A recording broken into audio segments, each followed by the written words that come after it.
welcome to the Lion's Den. I'm Jason Ellis, the king of covers, and today we're here with the brand new Mr. Olympia, Phil Heath. Phil Heath. How you doing? Welcome. Thank you. Congratulations on your first Mr. Olympia. So the question most people would like to know is, how does it feel to win? Feels great. Getting into the sport of bodybuilding, I mean, you know, I turned pro 6 years ago at the NPC USA, and the minute you turn pro, you start thinking, what next? Right. And then you start thinking, okay, I would love to be Mr. Olympia someday. And, you know, I'm Mr. Olympia now, and I just am really excited, especially after placing second last year to Jay Cutler, and awesome champion. And, you know, I was able to squeeze out a win, and proof is in the sand out right now. I mean, it's cool. You know, it's just a dream come true. That's amazing. You know, I saw that Jay was almost like a father figure to you. I noticed, you know, he's your best friend and mentor. Yeah. It's almost like he willed it to you. At the end, I noticed, you know, he was just so proud and happy that you won it. Can you tell us a little bit about, you know, your guys' friendship and kind of how you came up and how he's, you know, been a big role in your life? Yeah, I met Jay at my first bodybuilding contest in Boulder, Colorado, April of 2003, and it was up until the point I turned pro, right around the time I turned pro, where we started actually communicating, like via text or email. And he was the first person to shoot my pictures out to various, you know, magazines and supplement companies to try to get me work. And it was just really cool to know that a guy at his level, especially at the time, here he is focusing on trying to attain, you know, success with winning Olympias and winning Arnold Classic titles, that he was concerned about some local amateur guy in another state. It just shows how great of a class act he was. And, you know, we just got along really well. And, you know, I mean, I have nothing but great things to say about him, because he has helped me with a lot of cool things. You know, more importantly, the success mindset of bodybuilding. You know, not being just one-dimensional, being able to be marketable in the industry, to be able to attain, you know, levels of success through various supplement companies and whatnot. So it's been, you know, a real treat to be a part of, you know, his career also, but knowing that he was able to push mine to the, you know, higher echelon of athletes. And here I am at Mr. Olympia, and I know that I'm the new king on the block, but he's still the king. Yeah. And it's just really cool that there can be more than one king. Yeah. You know, and it's just really awesome that he was there, and I'm sure he'll tell you that he would rather lose to me over anyone else anyway, and vice versa. So I think it's one of the best stories in bodybuilding. I think it shows the great camaraderie that we've had. Absolutely. Yeah. So, you know, it was said, you know, Jay Cutler really enjoyed winning the Mr. Olympia because he beat Ronnie Coleman first on stage. And I'm just wondering, does that sweeten the victory that, you know, you beat Jay Cutler, you know, being that he was the reigning Mr. Olympia? Does that make it a little bit more sweet, even though he's your friend? I understand that. But, you know, how does that feel? I think for me, it was more exciting just winning the Olympia. I tried to pull myself out of me against Jay, because I knew that my friendship with him would screw with my competitive mindset. So what I tried to do is just extract that part out and just realize, what's the goal? The goal isn't to necessarily be Jay Cutler, because what if he doesn't show up that day? Right. The goal is just to be the very best that Phil Heath can be and become Mr. Olympia. And that's what I was able to do. And yes, I mean, obviously sharing that moment with him was great. Knowing that I beat someone that is, let's just say, I would say, well, I mean, the guy has placed second in the last decade. No less than second in any contest he's done in the last decade. I don't think anyone has been as relevant as Jay Cutler has. So to know that I was able to be one of the guys that have beat him, it means a lot to me. And plus, I mean, on a personal note, I want to make sure that I beat him before he retired.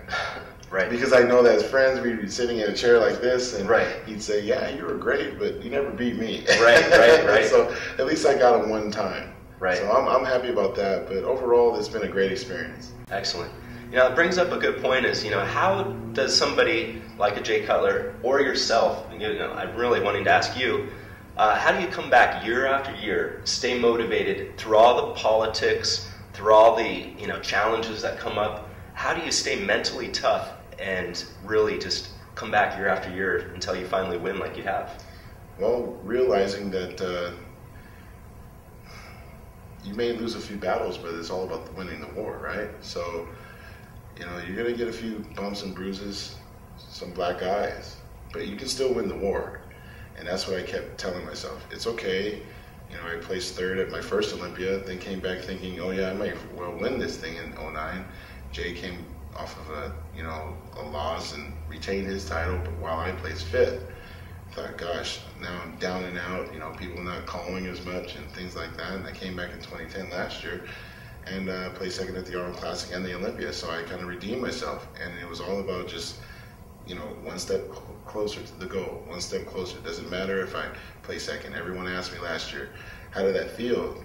And I said, well, it felt great because it was better than being fifth. It was a step in the right direction. Right. And progress is, you know, good. You know, we don't want to go backwards. We want to continue to march forward. So, you know, I was able to do that this year as well. You know, I was able to come with the best physique of, you know, of my career. So I'm just very excited about that. And I'm just hoping that I can continue to stay healthy enough to even continue to push forward. And I know I have the motivation because looking at this and holding that around, I mean, it's a heavy trophy, you know, but it holds a lot of weight, literally. And, you know, being the ambassador of the sport now and being the king means everything. Right. And, you know, I just am very excited for next year. Right. You know, speaking of next year, Kai Green, you know, he came in this year a little bit, I would say, smooth-ish. Smooth-ish would probably be, you know, one of the words to describe him. What if next year he comes in dry, grainy, and gritty and brings the type of conditioning that somebody, you know, like a Branch Warren brings to the stage? How do you plan on defending your title? How do you plan on improving for next year to make sure that you remain the king? Well, the best thing I have going for me right now is that I'm a lot younger than pretty much all the competitors. Everyone in the top six. You're 31. Yeah, I'm 31, and everyone else is at least 5 years older. But yet, not only that I'm younger, but I have least amount of gym training experience. A lot of these guys like Kai Green, Branch Warren, even Jay have been bodybuilding for 20 plus years. Right. Whereas for me, I've been doing it, it'll be 9 in October. Really? So it's a little different. So I don't have as much wear and tear on my body as maybe they do. Right. Even though I did play college ball and have my share of bruises as well. But where did you play in college, by the way? I played at the University of Denver, basketball. Okay. Yeah. So, basketball? Yeah, I played basketball. Yeah. Wow. Yeah, so that's what. Thought for sure it would be football. Yeah, of course, Yeah. But nope, played Division I basketball for all 4 years, and you know, got into bodybuilding because there was nothing else better to do. Right. And it's been, you know, great ever since. But yeah, I can't really, being the champ now, I can't really worry about anyone else. Right. I know that they're going to be, you know, hunting me down. But since I already know that, I'm going to be well prepared for it. Right. Because, you know, I don't mind having a target on my back. When you don't mind, you don't care, you're ready for anything. You're ready for war, and that's what I'll be ready for, you know, each and every day when I go to the gym. Right. My war is going to be, you know, my challenge is going to be against those weights, making sure that I'm, you know, on time, you know, for meals and resting and things like that, because I know that that'll put me in a position that I was just in this past weekend to win. That's incredible. So do you have any products or anything that you'd like to promote or sell? Is there anything like pictures or posters, DVDs? There's a lot of fans out there that are going to want to buy, you know, all your DVDs now that you're Mr. Olympia. How would we go about finding that? You can definitely go on my website, www.philip with 2 L's, PHILLIP, Heath, HEATH.com. I have all my DVDs, my clothing line, Gifted Athletics, in addition to some other apparel as well. And we're adding new items, you know, throughout the year. We're doing a lot of more seasonal stuff. So I live in Colorado, so I'm trying to make sure that I take care of them because it gets very frigid out there as opposed to being out in Las Vegas. But we're just trying to make, you know, different DVDs. I got a new DVD coming out that basically has been filming this whole year. I filmed the entire year getting ready for the Mr. Olympia contest. And I'm just very excited that I actually won, because it's very rare when you actually get from start to finish. Right. And we were doing that. So we're still filming that. We don't have a title for it yet, but we plan on releasing that hopefully before Christmas. Yeah, excellent. Thank you. All right. Thank you for joining us here on the Lion's Den, here with Mr. Olympia, Phil Heath, 2011. Join us on the next episode where I interview Jay Cutler and I get his thoughts on the Mr. Olympia. Thank you.